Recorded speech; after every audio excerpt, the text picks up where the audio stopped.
It sucks getting hurt. Like there is nothing worse than you getting hurt and knowing like all your friends are going to the gym and training, everybody's doing a workout, you show up and you're sitting there just like twiddling your thumbs. And it sucks. It sucks, and it starts getting to your mind too. Mm-hmm. You start maybe you start doubting like, should I even be training anymore?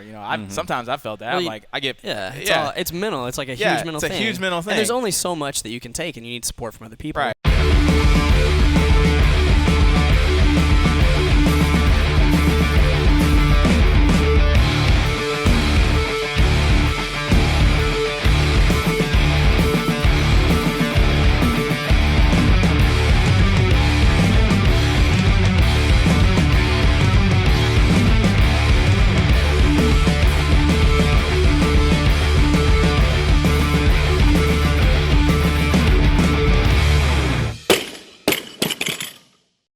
Hey, I see you sitting there, lonely by your keyboard. If you want to, just whip your fingers out, put them on your keys. Type in http://www.barbellshrugged.com. While you're there, swing on over, sign up for the newsletter. We'll send you some cool free stuff, and make sure to check out Overtime. It's a sweet place with a bunch of sweet stuff. And last but not least, I know you're trying to find a bitchin' t-shirt to get your mom for her birthday. Head on over to merch.barbellshrugged.com. We have to get this on film. Yeah. Oh my God. No, he didn't do it. He just pulled it up and showed me. Yeah, no, I didn't show it. Isn't that right? Isn't that something like the Seawalk?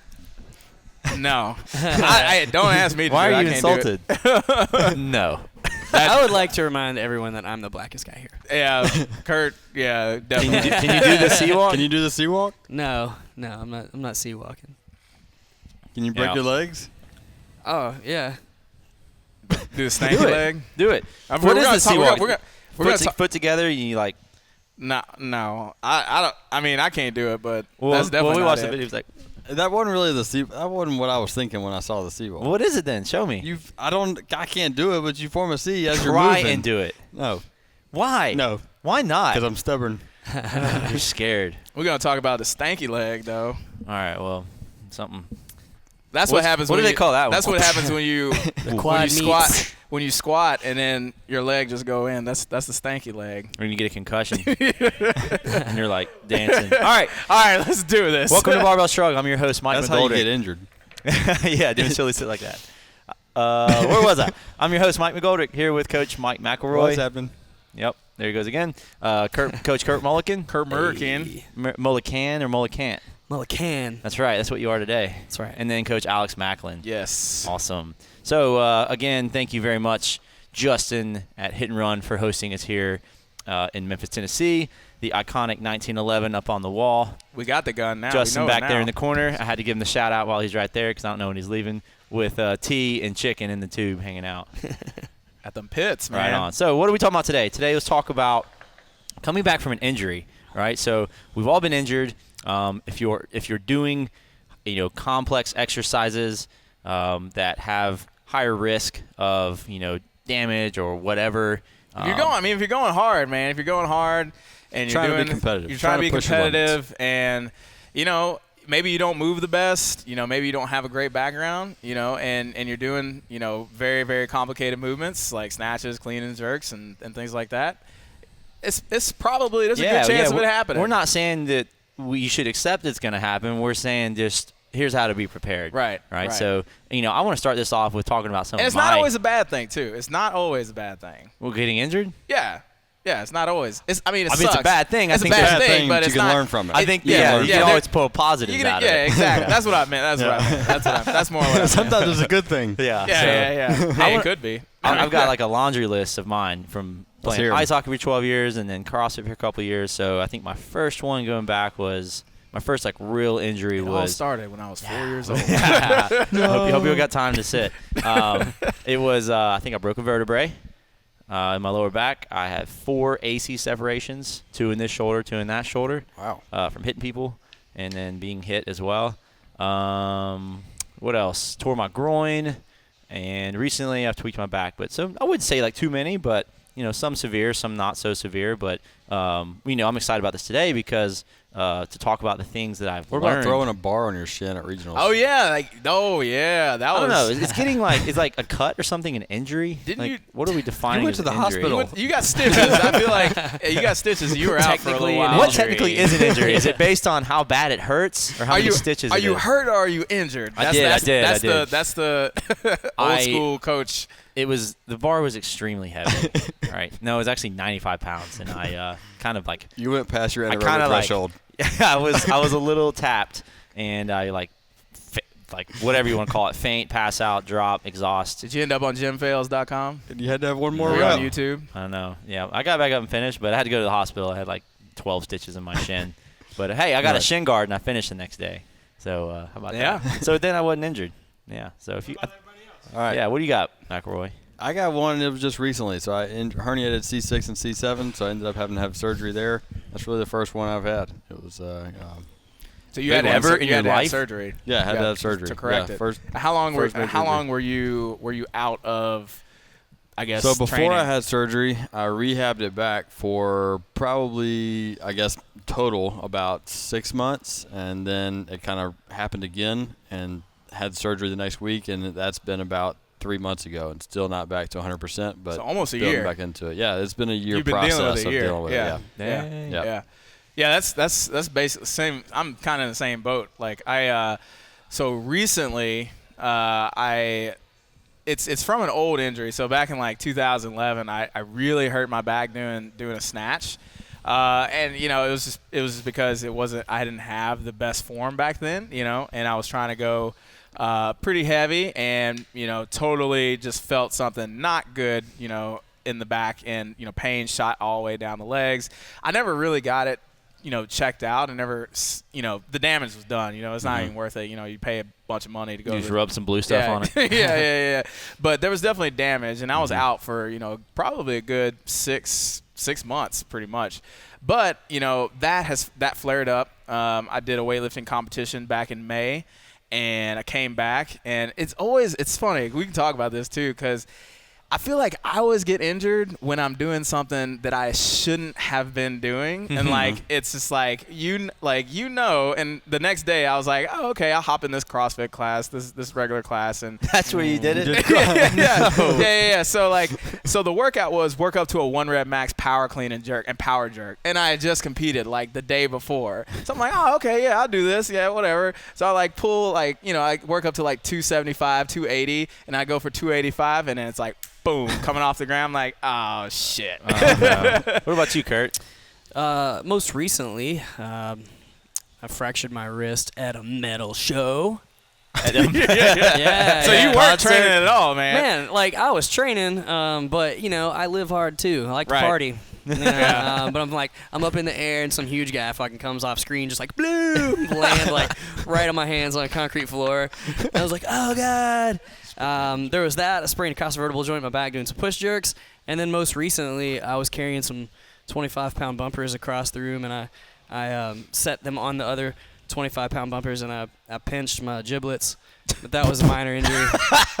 it was a scare though. So basically, you're just clumsy or have bad luck. Have you ever basically. gotten hurt training, or just The in between cross-vertebral sessions? joint was training. Okay. The other one, my weenus and the metal show, nothing to do with training. Weenus. But Oh, my. I like to party. Yeah.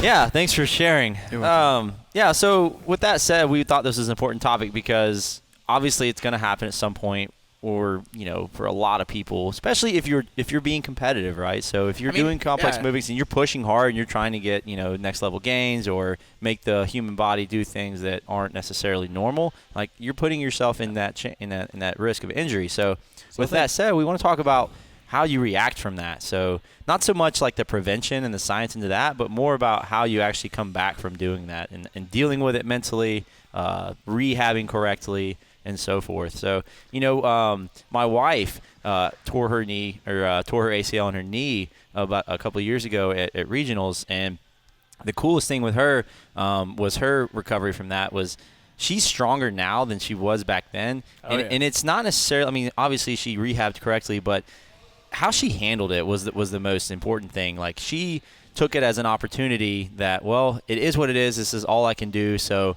I'm going to do what I can for what I can train right now, do what I can with what I can train. And she used that as a great opportunity to work on her upper body gymnastics. So obviously she was limited to lower body. She spent, 6 months just doing strict pull-ups, strict gymnastics, strict handstand push-ups, and she just made the best of it. And then now she was just patient with coming back from that, and she's stronger than she ever has been. So she's, she hit a snatch PR recently. Like there is hope if you do it correctly and you're patient. Yeah, I feel like that's a huge thing is having patience. It sucks getting hurt. Like there is nothing worse than you getting hurt and knowing like all your friends are going to the gym and training, everybody's doing a workout, you show up and you're sitting there just like twiddling your thumbs. And it sucks, and it starts getting to your mind too. You start maybe you start doubting like, should I even be training anymore? Sometimes I felt that. It's mental. It's like a huge mental thing. It's a huge mental thing. And there's only so much that you can take, and you need support from other people. Right. My injuries, like the wrist thing, it didn't happen in the gym, but as a weightlifter, somebody who holds a front rack really often, I couldn't do that anymore. So it was super hard, and I managed really well. Alex was on my ass all the time, like, why? Even though you didn't listen to me. I was like, it don't hurt when I snatch, but I did fairly well with that one. The following injury, where it was like right after that one just tore me up. I was super sad. I that's where we went wrong. We'll talk about that, but I didn't have the right mindset. Yeah, and you have to be patient and know that it's going to be a slow process. It's not going to get better overnight. And even though you feel better, you're going to have to still be patient coming back. You're not going to get back to where you were like, I feel good and I'm just going to go and PR and max out my lift again, and I feel like sometimes people, will do that. And what about the signs that might be showing it? So, so we're saying, be safe and be smart about it, but, like, how safe is too safe? Like, where do you draw the line on that? Because, again, you're trying to take risk and grow and do crazy things and, get the gains that you want. But, like, if you're someone who is not competitive, like, how risky should you be? Like, if you're not in competition at all, what are you going to do with that? Yeah, so we're talking about now maybe preventing injury going forward. Mm-hmm. I think looking at and having an outsider, maybe an unbiased opinion, looking at what is safe and what is smart for you. So, for instance, if you don't move very well, maybe overhead squat shouldn't be in your program.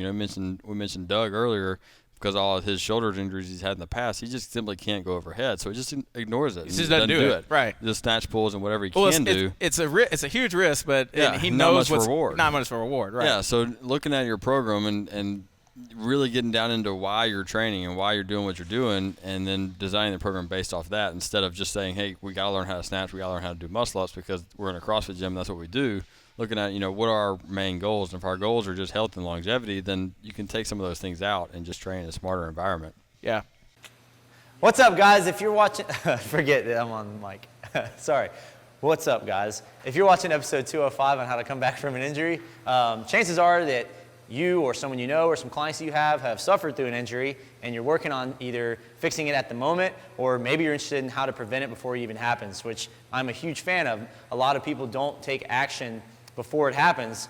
They usually react to that problem. So with that said, one of the most common injuries we see are the shoulders. So we came up with the greatest shoulder program of all time. Now for real though, it's called Boulders for Shoulders. It's in the workout section of Overtime. It's really simple. You've got 3 different routines that you follow. Each can be done within like 10, 15 minutes before or after your training session. So you can tack it on to the training session that you're already doing. It's going to improve your range of motion. It's going to make you more mobile in the shoulders, increase your durability. It's going to make you just better person. You're going to be the kind of guy that when you go to Chipotle, you're not even going to have to ask for extra meat. They're going to give it to you for free, and they're going to give you the guac. All right, so if you're someone who's curious if your shoulders are in good shape, if you're at risk for any injury, try out these 2 tests. They're really simple. And then once you run through those, it'll give you a good idea of, hey, maybe I do need some extra work. And then you can go and check out the Boulders for Shoulders program and add it on top of what you're doing. Okay, so the first one is called a controlled articular rotation. You're actually going to stand next to the wall. This one was made really popular by Dr. Andrea Ospina. And the idea here is to raise the arm up with my palm up and see if I can rotate my arm all the way around without having to bend or twist my torso at all. As you can see, when I go up, and turn around, I actually have to move out of the way, which shows that I have a lot of work to do and need a little bit more range of motion in my shoulder. So a really good example would be if I could go all the way up and without even moving, bring the arm all the way back around behind me. Okay, so the second quick test you can do is hanging from a bar, but with one arm. So this will test a little bit of range of motion in the shoulder, as well as grip strength, and then stability in the shoulder to be actually be able to hold without pain from a one-arm hang. So hang from a bar, start with both hands, feet out in front, and you can slowly take your arm off and see if you can hang without any pain and control the shoulder and feel stability there.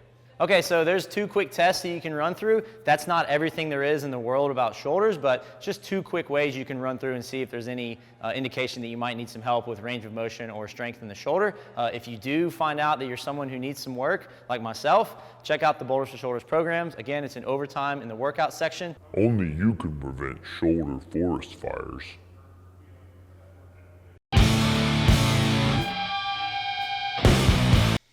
Yeah, so maybe once something like that does occur, like it's super important too to try and learn from it. Like really sit down and assess, like how did this actually happen, right? Rather than just ignoring it. So always assessing it, figuring out like what led me to this, like why did that tweak happen? Right. You hear that like tweak is that word now. Tweak is like just everywhere. Everybody. I mean, you just used it earlier. Yeah. Tweak is that road sign What is it? coming up for that I feel curve. like it's just it could be anything other than like, oh shit, like I don't need to go to the hospital. Like arbitrary maybe, word, it's like something happened. Yeah. So I mean, it could be about your body giving you a sign, but that's what it is. I mean, when you tweak something, that's a sign, and that's not something that you should ignore and just brush it off and be like, oh well, I just tweaked my back doing this thing, it'll be fine. I wait a couple of days and I'll go back to doing the same thing. No, that is your body telling you that something is messed up and something's going wrong. And if you continue down this path, it will turn into something worse. Like it's just a matter of time. Like it will happen. Yeah, I mean, I've been pretty lucky to not have many injuries. Like I said, I've been competing in CrossFit for 7 years, and this is kind of my first injury. But what you mentioned, like what can I learn from it? What can I take away from it? I've known about, again, I had C6 and C7 herniated, and it wasn't like an instance that I did it. It was kind of over time. And I've known that I've had bad posture forever. I've always had kind of neck issues, neck aching, and things like that. Even from when I was 12 years old, I got headaches from that. And so I just kind of ignored that until the injury actually happened. And now that the injury happened, it could be easily for me because there is no real PT for it. You can do like neck retractions and things like that, but there's no muscular damage. There's not a whole lot of actual PT you can do it for like a low back thing. You can strengthen the core. So I could just say like, well, I've had the surgery. Now I'm just going to deal with it. But what I can learn from it and be proactive about is trying to fix posture still so that another disc down the road doesn't happen again. So still learn from it and do what you can to prevent anything in the future. What you said was the first thing you said was really important, because you said that you had been seeing all these warning signs for a long time, and you kind of ignored it, and just one day it just happened. And Mike Bledsoe, he's my coach for a long time, and he's always saying that it's rarely something that you do right then that causes the injury that was actually the cause. Right. It's like it's rarely like you may have gotten injured doing a back squat or a snatch or whatever, but it has been cumulative effect the whole time, and then that was just the straw that broke the camel's back. You know what? I think I've learned the most when I deal with an injury, because it's the time where I actually step back and I'm like, well, obviously I can't do what I've been doing, and I think weightlifting's gotta be way harder because it's kind of specific what you guys are doing. Oh, there's always ways to train around it, though. Right, but if you're just a weightlifter, like it could be way more stressful, I think, mentally, because you got I'm a CrossFitter. Like I do a lot of different things, right? So like I get injured, and I'm like, well, I'll just go work on gymnastics or I'll go do this. Like I'm super creative with it, and not saying weightlifters can't do that, but I'm just saying it's a little bit easier for me mentally because I have that much interest in the other sports. So. It's a good time because I always recognize that, and I'm like, well, I guess I'll just go work on planches for a while. Like, I'm not going to Olympic lift for a while. Sometimes you have to do that. Up. Yeah, I mean, I'm doing that right now. And it's fun. Like you open up other avenues and learn a lot more things about fitness and training that way. So like that's definitely one positive you can pull out of it, and you really back off. The same thing goes when you have clients that get injured. You're going to have to really be creative as a coach, obviously, to do it safely to help work through their rehab. Like, I'm not saying design it if you're not qualified to, but I'm saying you're going to be creative in keeping them interested and positive as well. So do you have any experience with that? Yeah, I mean, it's really – I mean, my experience because of my specific injury, because, most injuries that we've talked about, and low back maybe a little bit like mine too, it really affects a lot of stuff. But most injuries don't necessarily affect a lot of stuff. Like if you have a shoulder injury, you can still do lower body stuff. Right. Or if you have a lower body injury, you can still do upper body stuff. But mine specifically, I couldn't lower the spine. So I couldn't do a whole bunch of stuff. My left side, my left, trap and tricep were shut off, so I couldn't do that. So I was really limited to like biking and sled pulling, and that was it. And I remember we trained one day. You had you put a harness around your waist, and you were doing reverse sled drags and then lateral sled drags. And I think you maybe did some lunges. Yeah. He did sled lunges. Yeah. So that being said, like it was really boring. So what that helped me with is recognizing what clients are going to have to deal with when they get injured or something like that happens, and having to get creative within a really boring standard. And it was things like doing different intervals on the bike, like just changing up the intervals is things that, and tracking heart rate and looking at it from that way to learn about that side of things.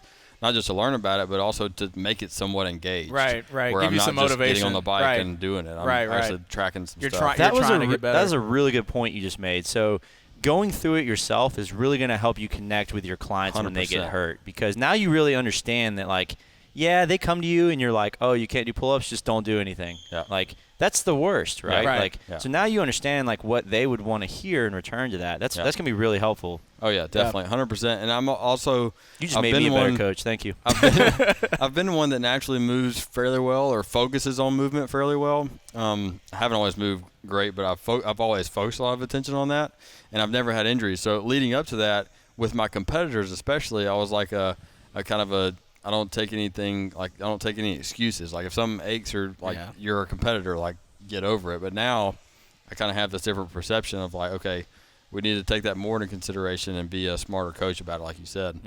I think it's a huge, like you said, pulling good things from it. That's one of the main things that comes from it is learning how to coach other people through Or it. on the flip side, if you do what I did, like when I couldn't load my spine, I just drank a lot of Miller High Life. It was really sad, And did that fix it? It absolutely didn't. I did it all wrong. It was like the second injury in a row. It kind of stacked up, and mentally I was just kind of taxed. I was kind of defeated. done with it. Do you have anything you've done like Kurt just brought up that hasn't worked? like maybe cutting your rehab a little short or trying to rush back into it. Well, yeah, I mean that's the one thing. I've done that a few times, and yeah, I mean, like I said, there's a rule that I like to go by, and sometimes you may be off, and that just reminds you. But if you feel good, you should give yourself a week or so, and then go back, and then go back slowly. But sometimes it's hard. It's hard too because like as a weightlifter or as a competitor, you may have a competition that you're really looking forward to. And I was about to bring that up. And you're under the gun, time pressure, and sometimes maybe you have to bow out, and you have to be okay with that. Sometimes, I know you've had to do it, Kurt. Yeah. You've had to, Kurt was supposed to go. We were supposed to go to the American Open last year. That was the wrist injury. Yeah, that was the wrist injury, and fucking Mastodon. Yeah, the Mastodon. At least it was Mastodon. Right, it was a tight show. So and Kurt was like, well, I don't think it's. We both came to that decision that it's not good for him to go. I think an important note you said is when you feel good, give it another week or two. Yes, that's so hard, but it's so hard. Not but when you come back. Yeah. Like, and then you could be wrong. You could be wrong, but that's for me. Better safe than sorry. Right. This week was the first time I was able to load my back with a barbell, and I could have. It felt good. I went up to 185 on back squat, and it felt completely 100% fine. I could have kept going to 400. Probably wouldn't have been the smartest thing to do. I say that to clients all the time. Like it's hard to explain and get them to buy into it, but like even when they get sick. So let's say that you have that small tweak, and 2 days later you're like, I feel pretty good. Like not great, but pretty good that I could train. And it's like rather than coming back at 80% and potentially training and not letting it heal or getting over that sickness for the next 2 weeks, you're training at 80% rather than taking 3 more extra days off. If you look back, what's 3 days? In the scope of 2 weeks later, like nothing. Because remember, like you said earlier, the actual injury probably had been building over time. Yep. So when you come back from that, it may not be completely healed. You're just training for it, and it's going to come back on that instant day. even though it's been never really got fully healed. Maybe. Yeah, you'll save so much more time in the long run. Right. You got to think about when coming back from an injury. That's you're talking about the long game. This is nothing short term. This is the long-term plan here. Mm-hmm. So yeah, I mean, if it takes a couple more weeks to get back at it, so what? And I think if you're someone who's on a time frame, like you do have that competition coming up, and that's something that's very important to you, like, is that juice worth the squeeze? So Right. it might be something that you Juice? might have to risk. So, but you got to recognize that and assess that. What'd you say? Juice? No. Not that kind of juice. I don't even know. What you're Steroids. Anyways, yeah. Oh, yeah.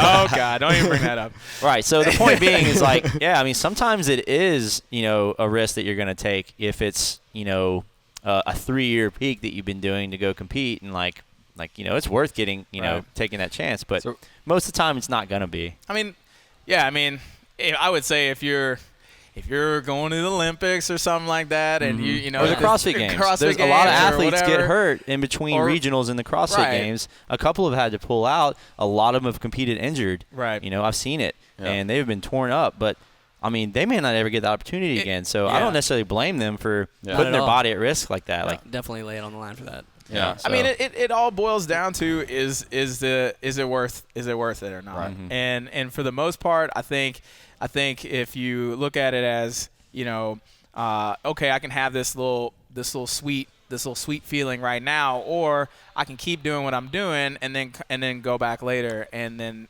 be successful later. I think a really honest way to look at it is if you're questioning if it's worth it or not, it's probably not worth it. Because the people Yeah. who the Yeah. people Not that you're hell talking yeah. about, the people that you're talking about, are the people that are getting ready for the Olympics. There's nothing getting Oh, in yeah. their way. Yeah, There's yeah, no yeah. doubt in their Yeah. mind. They don't care what happens. I agree.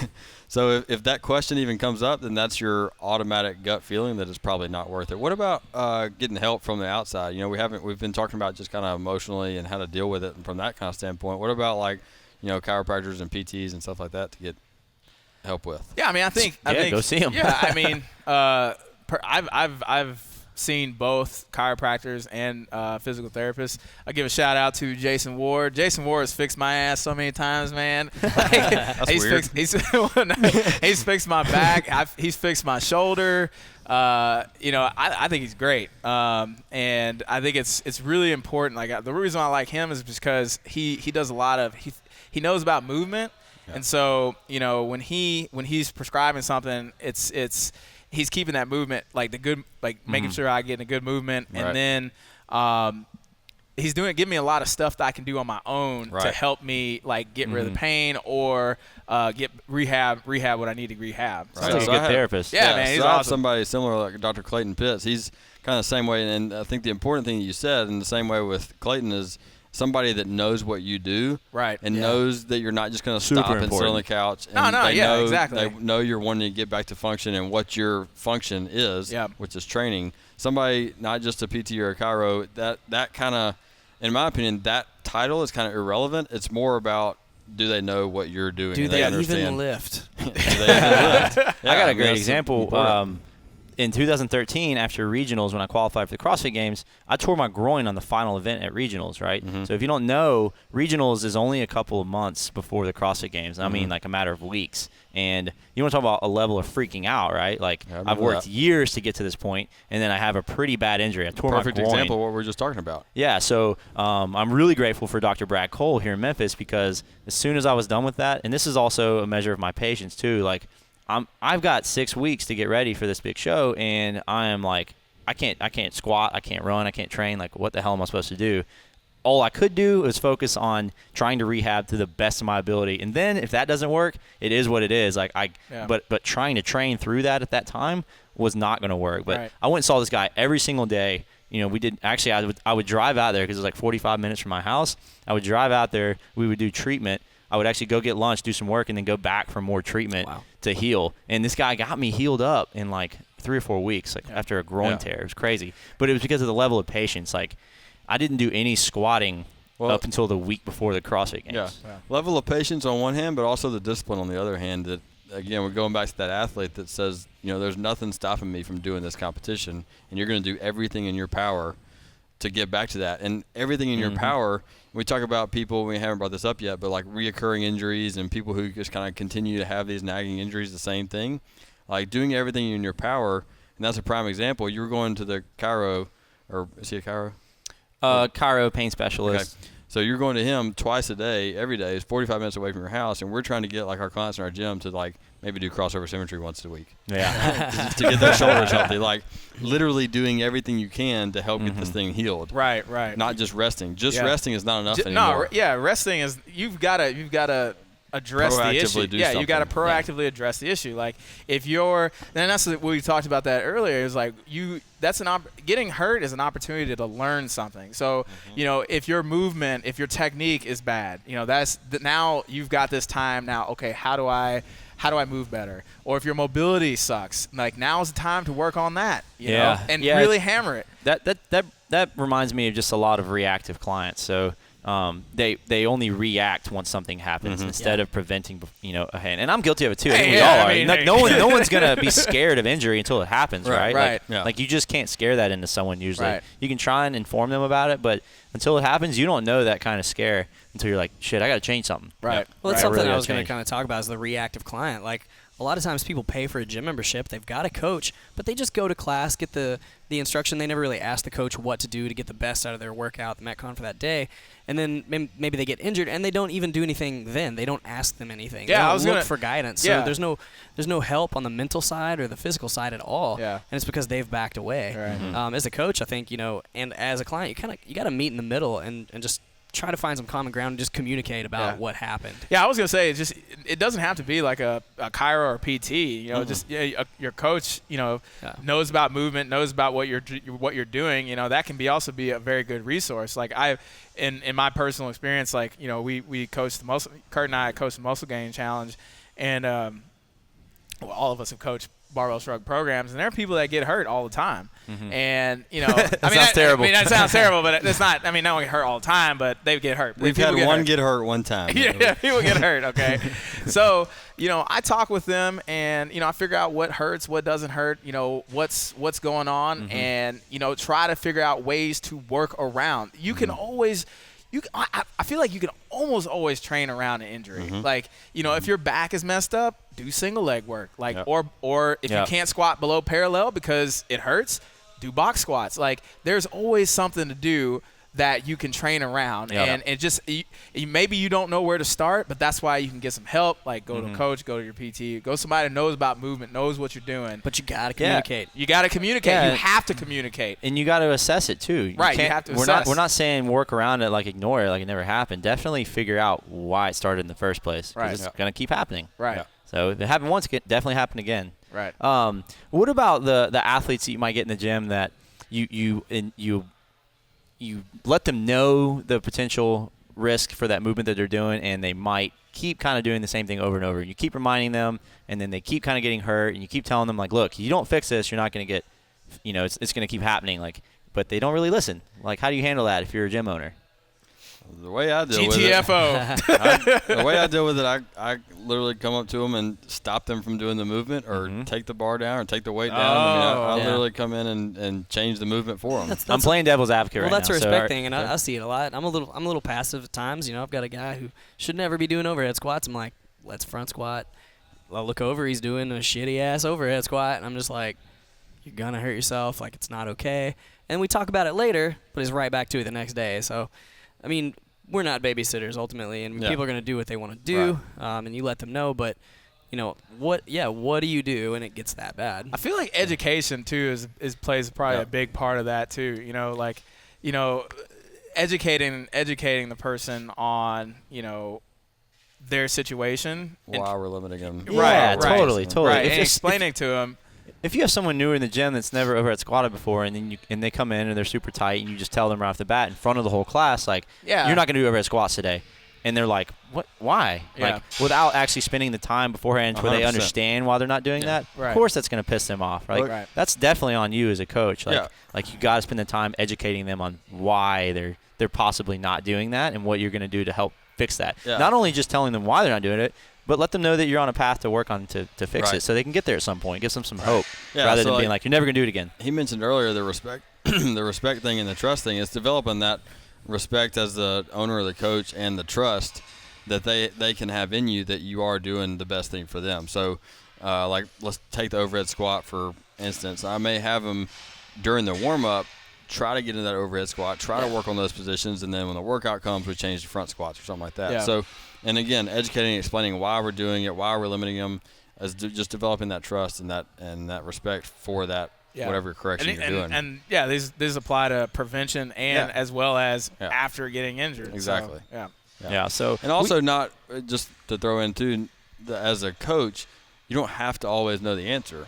That's I think definitely don't make it up. If you And don't as know an the answer. athlete, Yeah. you don't always have So to know either. that's why, to me, it's important for coaches to develop relationships. I mean, we've all named people PTs or chiros. That's why it's important to develop that, because that's not necessarily in our spectrum. So it's not in our wheelhouse. It's okay to not know that, and it's okay to say, I'm not sure. We're going to play it extra safe today, and I'm going to go find somebody else that can help you or something like that. Yeah. I think that could be another episode in itself. You know, how trainers these days, I don't want to say expected, but they almost feel like they should be the trainer, the doctor, the physical therapist. Well, I mean, you want to be that. You want to be. You want to know all those things and have to be psychologist. comfortable with all of it, in my opinion. But you don't have to like you got to know when to say, look, I'm sorry, I don't. That's beyond my expertise. Like, I need to send you to someone. Yep. And being okay with that. Right. Yeah. So basically today, you know, we brought up how injuries are just going to happen and you know, how to stay positive in dealing with them when they do, right? So hopefully you took some things on how to, you know, if you get a lower body injury, how you can turn that into a positive and work on some strengths for your upper body. You can always find a silver lining. Like, there's always going to be a silver lining to something bad that happens. And, you know, you just have to look at it with that open mind, you know. You got to. Stay positive. Yeah, you got to stay positive and get help, go find resources that can help you. You know, if you're lost, you need that guidance. Like, don't think you have to do it by yourself and figure it out by yourself. And using that experience to be a better coach. That's the biggest thing I took from you today. So thanks for that. So anything else you guys want to add? Nailed it. Awesome. Thanks for listening, guys. Thanks.